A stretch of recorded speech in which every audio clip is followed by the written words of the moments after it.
Assalamualaikum warahmatullahi wabarakatuh. Perkenalkan, nama saya Ahmad Budai dari Fakultas Teknik Mesin Universitas Pamulang Serang.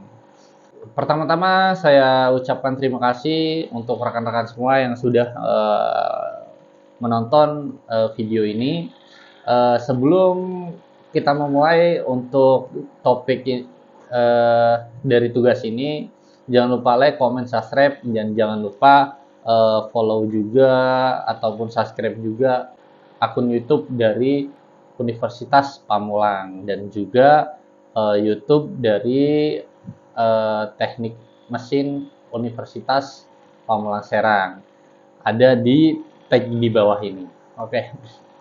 Di sini saya ingin menjelaskan mengenai tentang pengantar sistem kontrol. Ada beberapa topik, yaitu mengenai pertama sistem kontrol, kedua keuntungan dari sistem kontrol, dan yang ketiga sejarah dari sistem kontrol.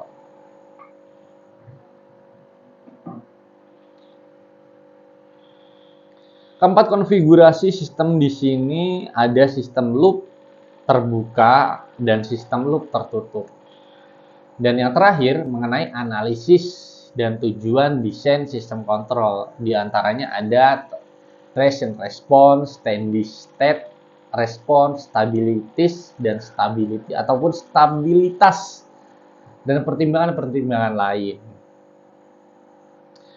Masuk pada apa itu sistem kontrol. Oke. Di slide ini, sistem kontrol merupakan bagian integral dari masyarakat modern. Banyak contoh penerapan sistem kontrol ada di sekitar ataupun di sekeliling kita. Contohnya mesin AC, CNC untuk mengatur level air, kendaraan, ada juga kendaraan yang bergerak tanpa awak ataupun sopir, dan masih banyak lain yang menggunakan sistem kontrol. Sistem kontrol terdiri dari subsistem dan proses atau plan yang dirakit menjadi suatu kesatuan untuk tujuan memperoleh output ataupun keluaran yang diinginkan dengan kinerja yang diinginkan menggunakan input ataupun masukan tertentu. Sebuah input mempresentasikan output yang diinginkan. Jadi di sini ada sebuah sistem kontrol. Kalau kita buat blok diagram, ada nih blok diagram contohnya seperti ini. Sebuah input mempresentasikan output yang diinginkan. Jadi di sini ada sebuah sistem kontrol. Kalau kita buat blok diagramnya, nah, sistem yang paling sederhana di sini bisa disebut sistem kontrol. Biasanya kalau dikupas lagi ada subsistem yang namanya, nanti ada pengontrol dan blok yang dikontrol. Nah, ini kontrol ini disebut sebuah proses ataupun plan. Plan ini nanti bisa berupa mesin-mesin seperti mesin di industri, mesin seperti CNC, terus ada mesin pembakaran, mesin mobil, dan lain-lain, masih banyak lagi. Jadi pada intinya nanti ada input atau sebuah rangsangannya. Input ini menunjukkan sebuah respon yang diinginkan. Kita memberikan sebuah input nih, jadi inputan itu masuk dan menghasilkan keluaran. Nah, itu hasil dari respon yang diinginkan dari inputan tadi. Gitu. Lalu melalui blok sistem kontrol ini di situ ada pengontrol, lalu mengontrol sebuah plan dan outputnya. Outputnya adalah output yang kita inginkan tadi berdasarkan input, yang bahkan 4 yang dimasukkan di output atau disebut sebuah respon. Nah, di sini adalah respon yang sesungguhnya. Yang aktual respon, misalnya kita mengacu pada sebuah lift nih. Contohnya kita sedang menaiki lift. Di sini ketika kita pencet tombol lift ke lantai 4 kita tekan nih. Lantai pertama saat kita berdiri langsung naik ke lantai 4 dengan kecepatan dan akurasi kerataan lantai yang dirancang untuk kenyamanan penumpang lift. Adalah sebuah grafik respon terhadap lift ataupun elevator respon gitu. Ketika kita menekan tombol lantai nomor 4 merupakan input mewakili output yang kita inginkan. Kinerja lift dapat dilihat dari kurva lift. Contohnya kayak di sini nih, di kurva lift.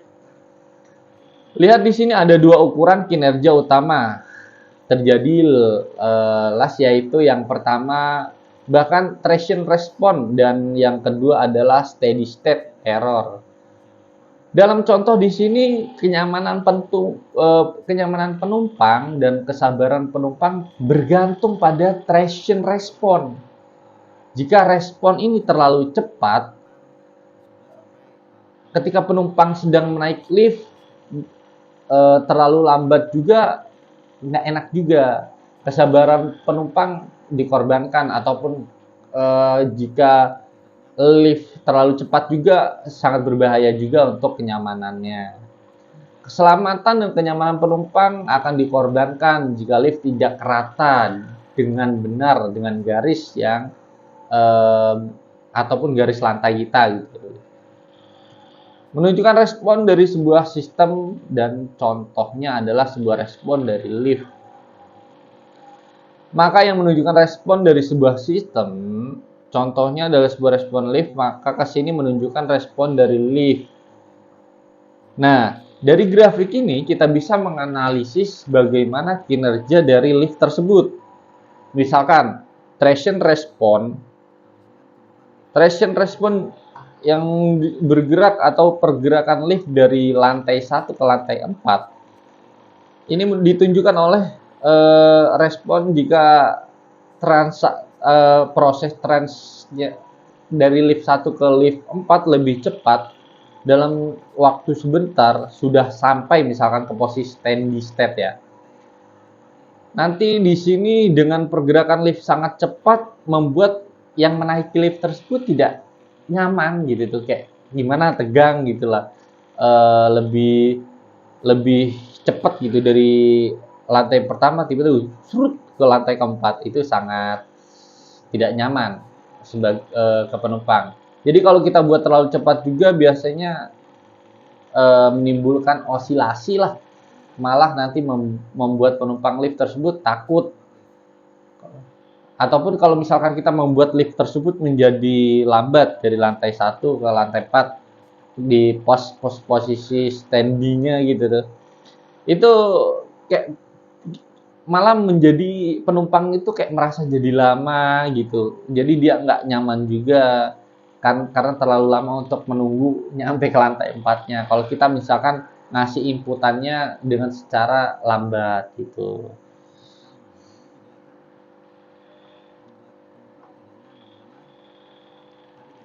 Nah, tadi steady state, jadi shitter error ini menunjukkan beberapa akurat lift ini berhenti, apakah sudah tepat posisinya ketika dari lantai 1 naik ke lantai 4, apakah tepat nih posisinya, akurat apa enggak nih lift berhentinya, di posisi yang pas enggak keluarnya. Jadi pas orang keluar itu mudah apa enggak. Steady state error ini menunjukkan sebuah error pada sebuah sistem lift tersebut. Tujuannya di lantai 4 misalkan, tidak di lantai 4, di lantai 4 kalau semakin besar nanti berarti lift berhenti di posisi yang tidak tepat asalkan lantai gedungnya lebih tinggi daripada lift berhenti. Nah, seperti itu kan. Nanti penumpangnya tidak bisa keluar gitu. Input seperti nilai input di sini kalau misalkan di lantai lift 10 misalkan di inputnya misalkan dia steady state-nya nggak pas nih. Nah, justru dia nggak bisa keluar, malah terjadi error.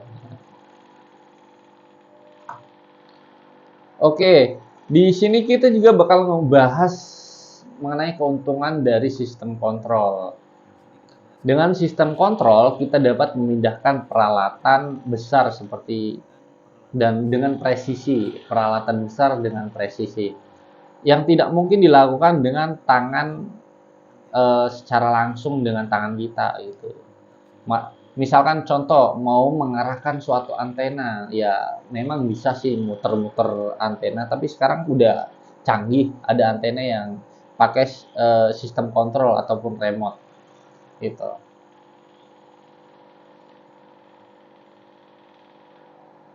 Sistem kontrol mengatur posisi dengan kecepatan. Ada 4 alasan utama merancang sistem kontrol. Yang pertama, untuk amplifikasi daya power mesin. Jadi untuk menguat daya, misalkan antena radar nih, antena radar yang diposisikan oleh putaran daya rendah dari tombol pada input membutuhkan daya yang besar. Untuk rotasinya sebuah sistem kontrol dapat menghasilkan penguatan daya yang dibutuhkan. Selanjutnya ada pengendalian jarak jauh. Halnya robot yang dirancang dengan prinsip sistem kontrol yang dapat membantu manusia. Disabilitas sistem kontrol juga berguna di lokasi terpencil yang berbahaya. Misalkan robot yang dikendalikan dari jarak jauh dapat digunakan untuk mengambil material di lingkungan radioaktif. Gitu. Terus yang ketiga juga kenyamanan bentuk input.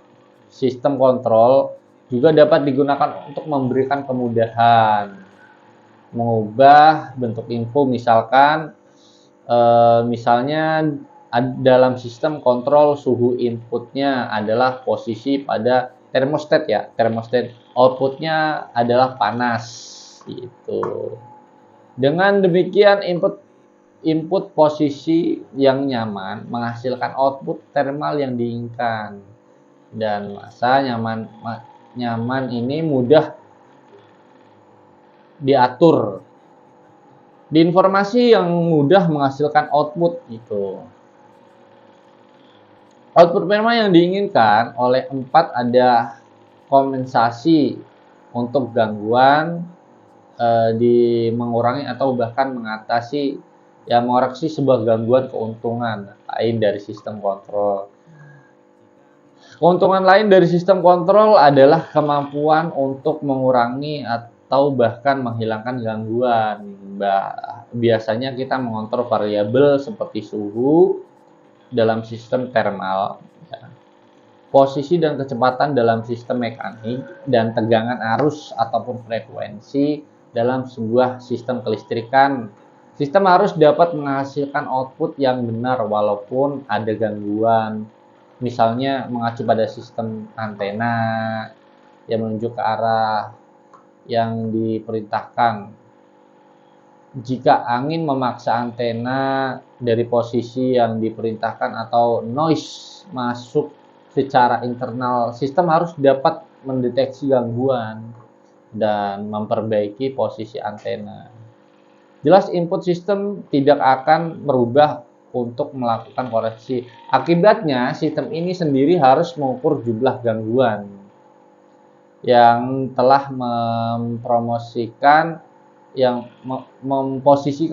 memposisikan ulang antena dan kemudian mengembalikannya ke antena ke posisi yang diperintahkan oleh input tadi nih, inputan yang kita masukkan.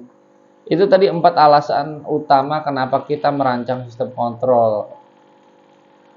Itu. Oke, lanjut ke sejarah singkat mengenai sistem kontrol. Sejarah singkat mengenai sistem kontrol yang sudah dibuat manusia, pertama ada kontrol lever cairan, yaitu orang Yunani melalui rekayasa sistem umpan balik sekitar pada sekitar 310 Masehi. Itu. Jam air ditemukan oleh Cyebios yang dioperasikan dengan meneteskan air ke wadah untuk mengukur dengan laju konstan ketinggian air dalam wadah. Mengukur dapat digunakan untuk mengetahui waktu agar air menetes pada laju konstan tangki supply gitu. Harus dijaga pada level yang konstan. Ini dilakukan dengan menggunakan kartu pelampung yang mirip dengan kontrol ketinggian air di toilet silang. Saat ini lalu kedua ada pengembangan untuk mengontrol tekanan dan suhu uap. Mengatur tekanan uap dimulai sekitar 1681 dengan penemuan katup pengaman Dennis Papin. Konsep ini dielaborasi lebih lanjut dengan pembobotan bagian atas katup. Jika tekanan ke atas dari boiler, tekanan di dalam boiler meningkat, dengan demikian berat bagian atas kartu mengatur tekanan internal boiler. Selanjutnya ada pengembangan alat kontrol kecepatan dimulai pada tahun 1755. Kontrol kecepatan diterapkan pada kincir angin oleh Edmani. Angin yang semakin kencang membuat baling-baling lebih jauh ke belakang sehingga lebih sedikit area yang tersedia saat angin berkurang banyak bila mengembangkan gagasan tersebut pada tahun 1898, membagi layar kincir angin menjadi kisi-kisi yang dapat digerakkan kayak stabilitasi, dan kemudian teori sistem kontrol seperti yang kita kenal mulai mengkristal pada paruh kedua abad 19. Pada tahun 1868 dan Maxwell menerbitkan kriteria stabilitas untuk sistem orde ketiga berdasarkan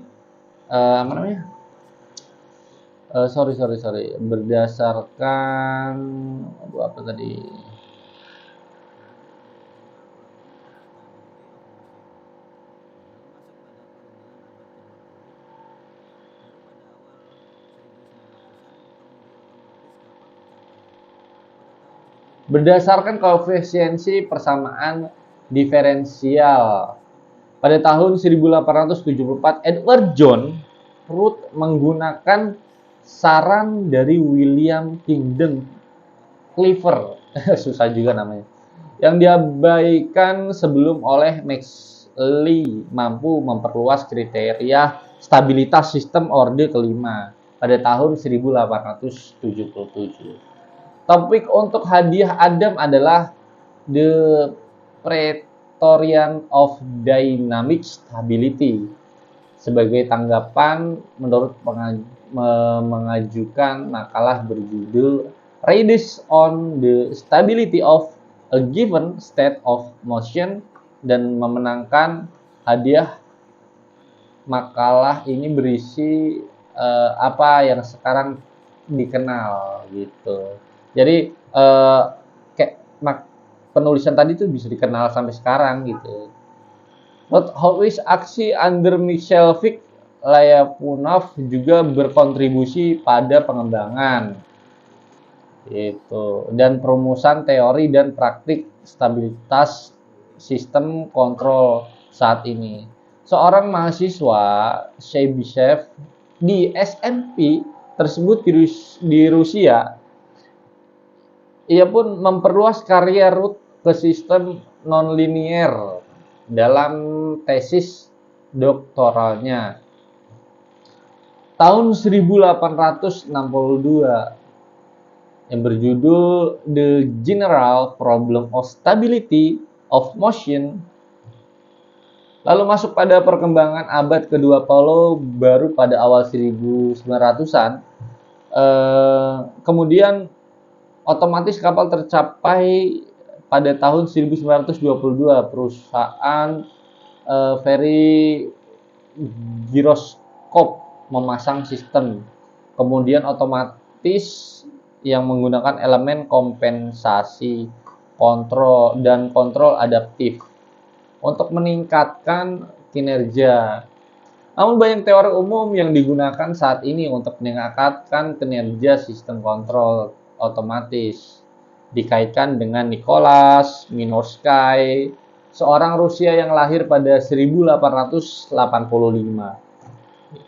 Banyak hal gitu. Itu adalah pengembangan teoritisnya yang diterapkan pada kemudi otomatis kapal yang mengarah pada apa yang kita sebut hari ini yaitu proporsional plus integral plus derivatif atau yang disebut P dan I atau 3 mode pengontrol.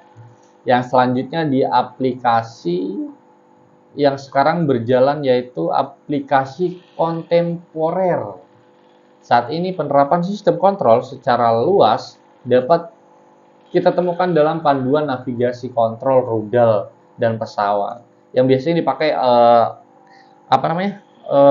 para ini kayak TNI, kayak US Army gitu, ruang angkasa juga gitu, serta pesawat dan kapal di bawah, misalnya kapal modern menggunakan kombinasi komponen listrik, mekanik, dan hidrolik untuk mengembangkan perintah kemudi dalam menanggapi perintah yang diinginkan. Perintah kemudi pada gilirannya menghasilkan konfigurasi pada sistem kontrol itu ada 2, yaitu loop terbuka dan loop tertutup. Nah, di sini ditunjukkan bagaimana komputer digital membentuk bagian converge. Konfigurasi sistem kontrol dimulai dengan subsistem yang disebut traducer input. Di sini dimulai dari mengubah bentuk input menjadi sinyal gitu. Sinyal yang dapat digunakan oleh pengontrol, the controller, ataupun pengontrol pengurat penggerakan proses ataupun claim input kadang disebut referensi, sedangkan outputnya bisa disebut variabel terkontrol. Sinyal lain seperti gangguan ditambahkan ke pengontrol dan memproses output melalui sambungan jumlahan atau yang disebut samping junction yang menghasilkan penjumlahan dari sinyal inputnya menggunakan tanda terkait, misalnya plan dapat berupa tungku atau sistem pendingin udara di mana variabel outputnya adalah suhu. Itu.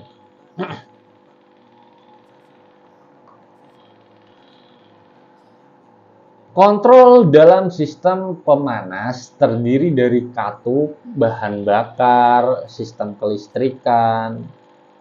Yang mengoperasikan katup, karakteristik yang membedakan dari loop terbuka adalah tidak dapat mengkompensasi ataupun mengoreksi segala gangguan yang menambahkan sinyal nih yang di bawah dari pengontrol. Misalnya nih ya, jika pengontrol adalah amplifier elektronik dan gangguan satu adalah noise, maka tambahan noise dengan amplifier pada sambungan penjumlahan pertama juga akan mempengaruhi proses merusak output. Dengan efek noise, output dari sistem loop terbuka rusaknya tidak hanya oleh sinyal yang ditambahkan ke perintah pengontrol, tapi juga oleh gangguan pada output sistem juga dapat memperbaiki gangguan ini. Hal ini ya. Nah, untuk skema dasar dari sistem terbuka Jadi pada intinya sistem loop terbuka jadi tidak ada sebuah elemen yang dapat mengontrol dari output gitu. Sesungguhnya hal ini dari input masuk ke transducer versus adalah sebuah komponen mengubah sinyal dari bentuk input tadi nih bisa berupa mekanik ataupun elektrik diubah gitu agar digunakan oleh controller ini jadi dapat digunakan oleh ataupun mengontrol. Nanti pengontrolan akan mengontrol sebuah proses ataupun plannya. Ini bisa mesin yang dikontrol sebelum masuk ke sebuah protoplanet. Nah, di sini ada gitu. Di sini ada nanti sebuah gangguan yang masuk. Jadi gangguannya berupa gangguan internal ataupun eksternal. Dicontohkan tadi untuk untuk gangguannya adalah noise misal ketika noise masuk sinyal yang dibawa oleh controller juga akan menambahkan. Ini ditambahkan oleh gangguan yang masuk ke proses atau petani nanti sebuah sinyal yang dibawa controller dengan ditambahkan gangguan, ini ditambahkan noise sehingga output setelah melalui proses ataupun clean ini sudah berupa sinyal yang ditambahkan sebuah noise atau gangguan. Dari output atau gangguan masih bisa masuk. Jadi masih bisa masuk nih gangguan-gangguan gitu. Ada dua gangguan di sini yang bisa masuk. Nah, jadi input atau referensi input atau respon yang diinginkan itu kadang kalau sistem loop terbuka itu tidak sesuai dengan ini input ataupun referensinya. Jadi misal kita di sini menginput 30 derajat. Nah, misalnya keluarnya hanya 25 derajat nih. Sistem tidak dapat mengoreksi. Jadi sistemnya nggak bisa mengoreksi nih. Masa kita memasukkan 30, masa keluarnya 25 gitu. Hasil kesalahan itu terjadilah error yang sudah dihasilkan. Sistem ini tidak ada komponen untuk mengetahui atau mendeteksi dari kesalahan tersebut. Gitu. Konfigurasi yang kedua yaitu sistem loop tertutup. Nah, sudah jelas ya. Tadi kerugian dari sistem loop terbuka yaitu kepekaan terhadap gangguan dan ketidakmampuan untuk mengoreksi. Yang tadi contoh misalkan kita nginput 30 derajat masa keluarnya 25. Jadi nggak bisa mengoreksi lah dari loop terbuka tadi gitu.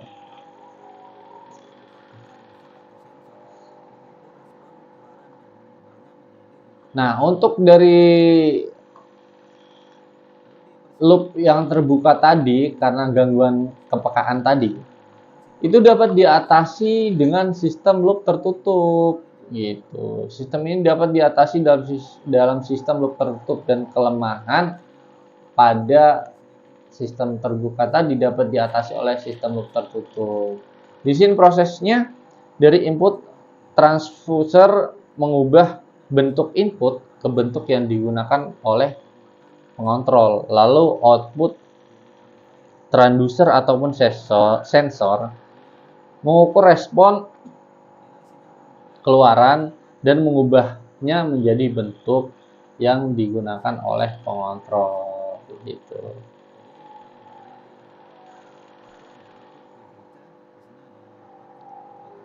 Pertama, secara aljabar menambahkan sinyal dari input ke sinyal output yang datang. melalui jalur umpan balik ataupun jalur kembali dari output ke persimpangan.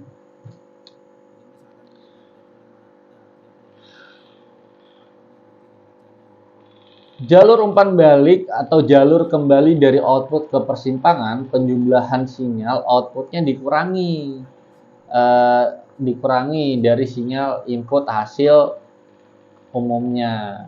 Sebuah sinyal penggerak atau di sini kuat sinyal ini atau amplifier gitu ya, kuat sinyal ini. Namun dalam sistem di mana transducer input ataupun memiliki penguat kesatuan ataupun unit-unit amplifier, yaitu transducer merupakan inputnya yang sebesar satu nilai sinyal penggerak sama dengan perbedaan pol antara input dan output. Dalam kondisi sinyal penggerak tersebut error. Jadi dari output dibaca di sini ada output lupa kayak transducer ataupun sensor yang mendeteksi apakah sama dengan input yang dimasukkan atau tidak gitu tuh. Nah, nanti dibaca misalkan di sini tidak sama, maka di penyuluhan ini ada selisih. Misalnya membuat 30 derajat lalu outputnya nanti dibacanya 25. Masih ada selisih 5. Ya. Jadi 30 keluarnya 5. Nah, di bawah namanya ini nanti tadi sinyal penggerak ataupun akronim signal atau disebut error. Jadi perbedaan 5 derajat itu errornya. Nanti kontrol akan ada elemen yang merubah. Jadi menyimbangkan kembali outputnya. Bisa menjadi 30. Jadi sistem loop terbuka tadi bisa diperbaiki oleh loop tertutup tadi. Jadi sesuai input yang diinginkan gitu. Misalkan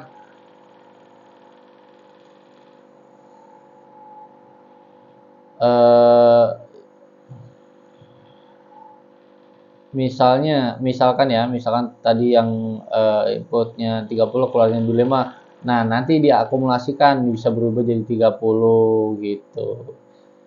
Sistem loop tertutup mengatasi gangguan dengan mengukur respon output gitu.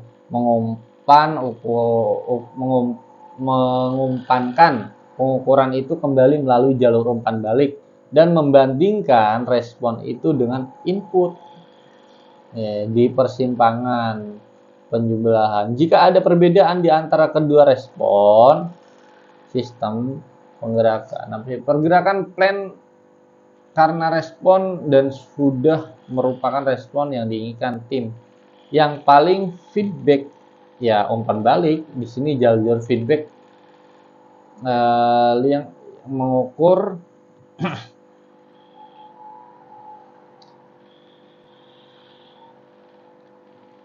atau mendeteksi dari output tadi. Setelah adanya gangguan-gangguan yang masuk ke hal-hal, nah tapi kalau misalkan tadi ya inputnya 30, terus hasilnya juga sama nih 30, maka di sini hasilnya akan tetap sama ya. Intinya nanti tidak ada perubahan, tidak ada selisih. Jadi kontrol ini berarti tidak akan menggerakkan atau menyuruh untuk melakukan aksi agar nilainya 30. Karena memang sudah dari input 30 udah keluar outputnya juga 30 gitu. Itu. Lanjut. Nah, di sini masuk pada karakteristik sistem loop terbuka gitu.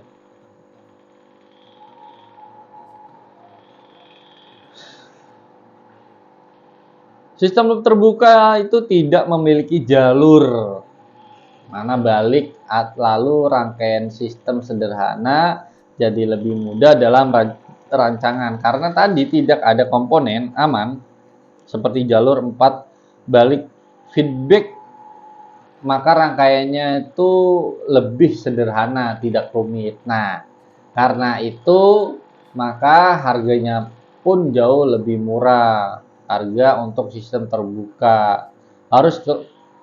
Terus kelemahan lainnya ini sensitif terhadap gangguan-gangguan internal maupun eksternal. Tidak dapat mengoreksi gangguan dari internal gitu maupun eksternal. Karena tidak tahu misalkan outputnya itu ada yang salah, ada errornya gitu tuh. Kan kita dapat tidak ada komponen yang mengukur yang tadi tidak ada jalur umpan baliknya gitu. Nilai akurasinya rendah, kesalahannya tidak terkontrol, tidak diketahui.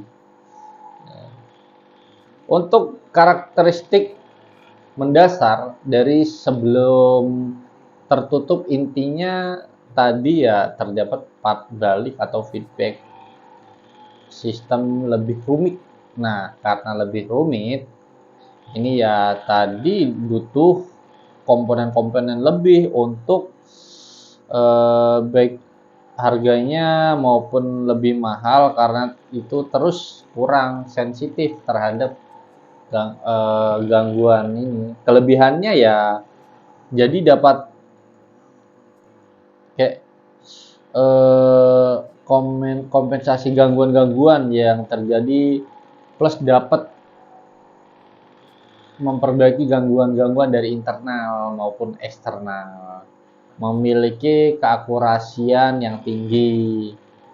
Nah, karena outputnya akan terus dikontrol, diteliti ataupun dimonitoring gitu. Sensor di jalur kembalikan di bibir baiknya. Terakhir, transfer respon dan steady state error lebih mudah, fleksibel untuk dikontrol gitu. Kita lebih mudah untuk merancang dan menyesuaikan steady state error dan transfer respon menggunakan sistem loop tertutup gitu. Stability atau stabilitas ya tempat ada pertimbangan-pertimbangan yang lain. Analisis adalah proses di mana kinerja sistem ditentukan. Misalnya, kita mengevaluasi transient response dan steady state error untuk menentukan apakah mereka sudah memenuhi spesifikasi yang diinginkan. Desain adalah proses di mana kinerja sistem dibuat ataupun diubah. Misalnya, jika transient response dan steady error, sistem dianalisis dan ternyata tidak memenuhi spesifikasi, maka kita mengubah parameter ataupun menambahkan komponen tambahan untuk memenuhi spesifikasi sebuah sistem kontrol dinamis, yaitu merespon input dengan menjalani transient respon sebelum mencapai steady state respon gitu. Yang umumnya menyerupai input. Kita mengidentifikasi dua tanggapan nih. Ini mengutip sistem kontrol posisi lift sebagai contoh tujuan utama dari analisis dan desain sistem, yaitu menghasilkan transitionalisme yang diinginkan, mengurangi steady state error, dan mencapai stabilitas. Masuk pada parameter yang pertama yaitu transient response gitu. Merupakan parameter penting dalam kasus transient respon yang lambat membuat penumpang tidak sabar, sedangkan respon yang terlalu cepat membuat mereka tidak nyaman gitu.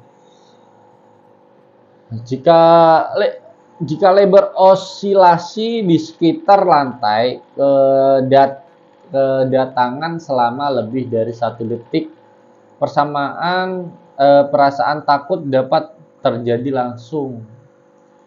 respon. Juga penting untuk alasan struktural transient respon tercepat dapat menyebabkan dan fisik permanen gitu.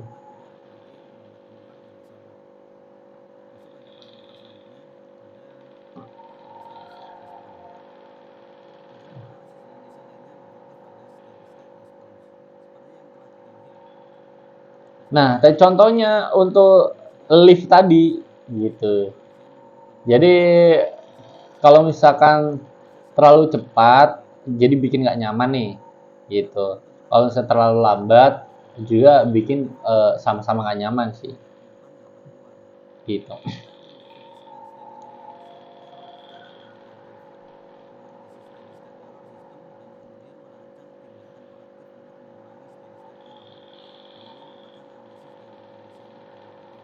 Nah, makanya harus mengoptimalkan bagaimana agar transient insiden tadi ini sesuai yang membuat penumpang nyaman, namun pergerakannya juga tidak terlalu lambat. Jadi kayak pas lah. Kalau kita naik lift tuh kan kalau misalkan di gedung-gedung tuh pas tuh ya. Jadi kayak seperti itulah. Jangan dibuat lebih cepat ataupun lebih lambat gitu. Biar si penumpang juga lebih nyaman gitu.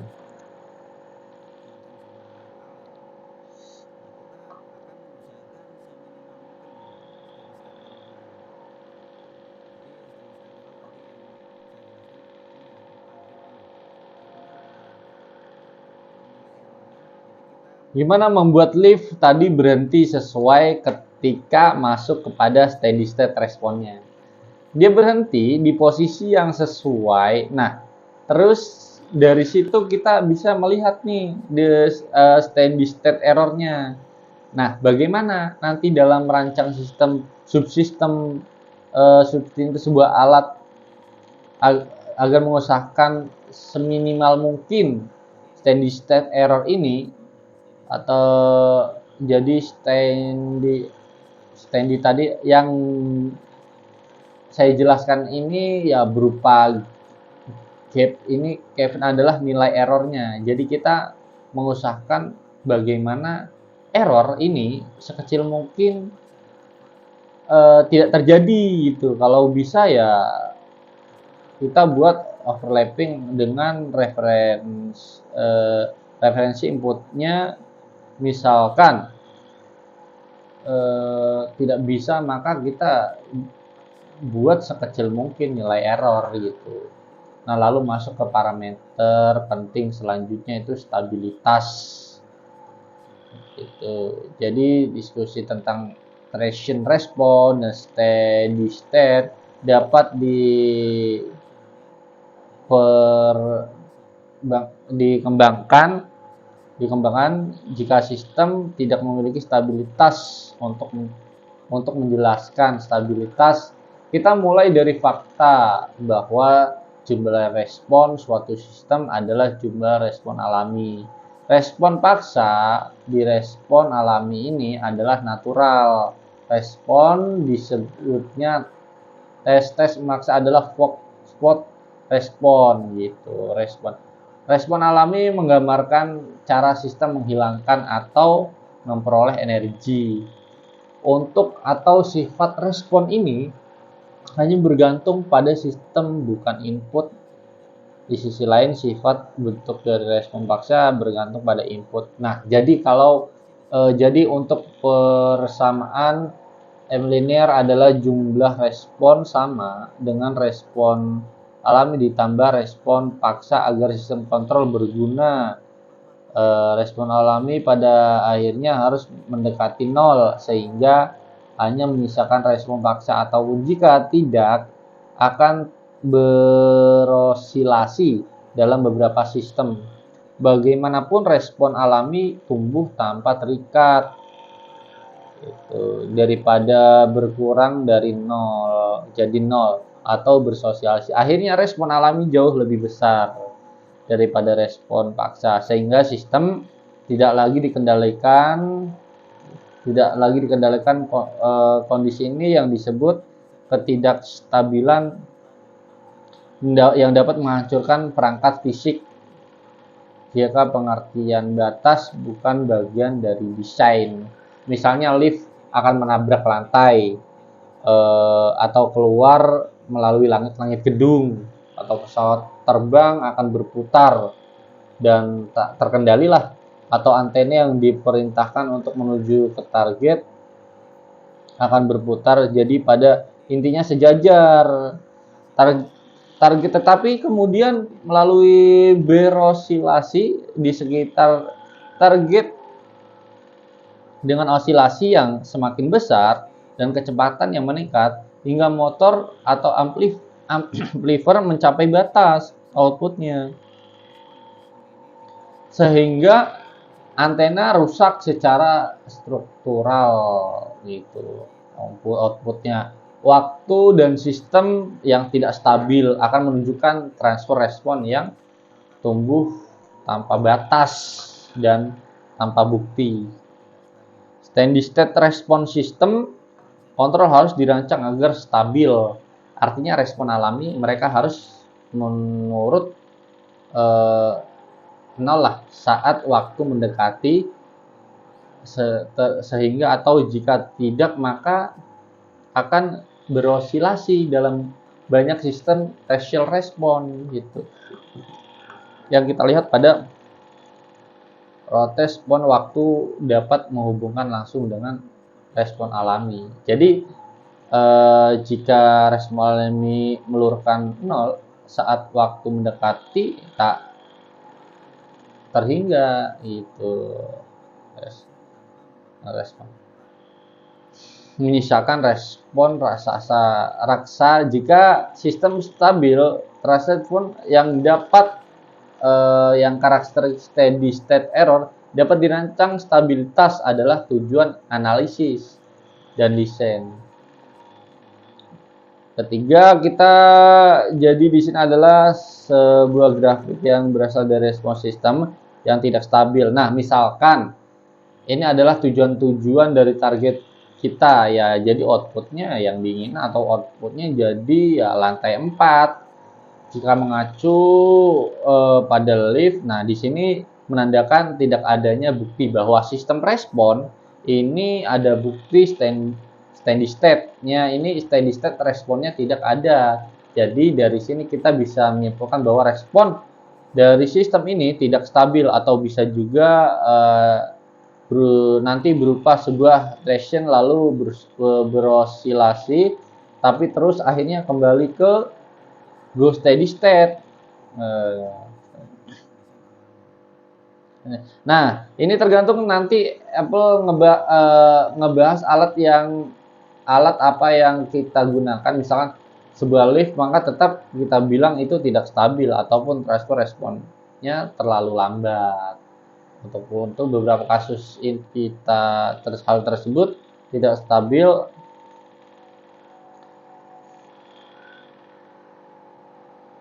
Merupakan pertimbangan lain dalam pandangan sistem kontrol. 3 tujuan utama dari analisis dan sistem kontrol telah kita bahas. Namun pertimbangan penting lainnya harus diperhitungkan.